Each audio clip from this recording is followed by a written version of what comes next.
Hello, thoughtful and sensitive people. I want to talk about compassion and civilizations, the biggest, broadest purpose of compassion.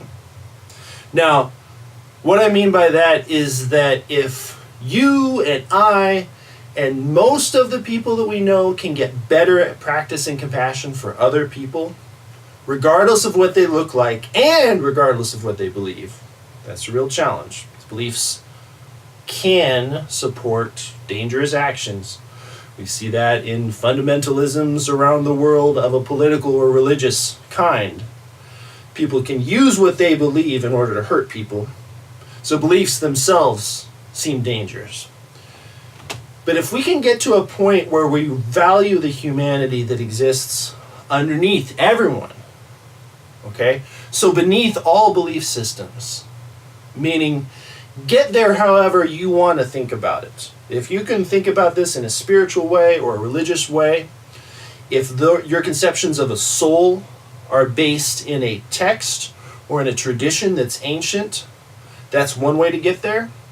If you can get there by way of psychology, by way of some system of thought based on objective reality, do that. However you need to get there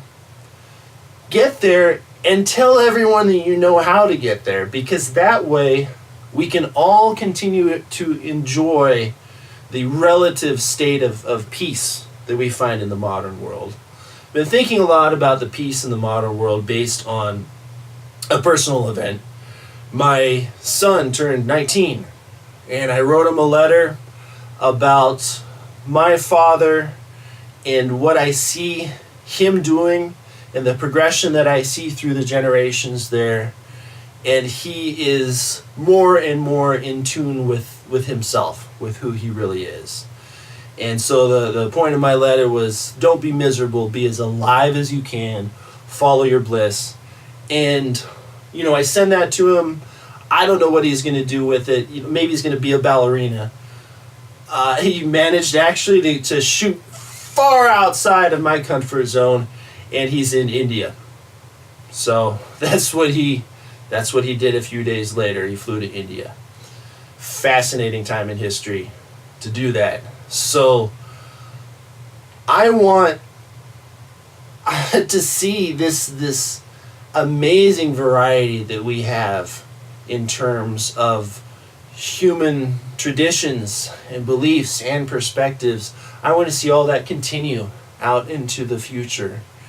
And for that to happen, it seems to me that we're going to need to learn ways of thinking about each other that let in that variety in perspective, in belief, that variety even in terms of truth, because I grew up before the internet. We didn't have post-truth before the internet.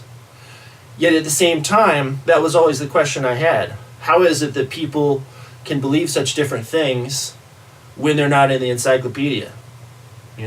Where does that very, very wide perspective, a very wide variety of perspective come from? How is it that even, two Jehovah's Witnesses that show up on my door at different times don't seem to believe the same thing as each other? Well, there's a lot of reasons for that if you want to delve into it in terms of the linguistics and the semantics and how those things work inside of brains. That's what I find fascinating. But however you get there and however you're practicing compassion, thank you for bringing it to this group.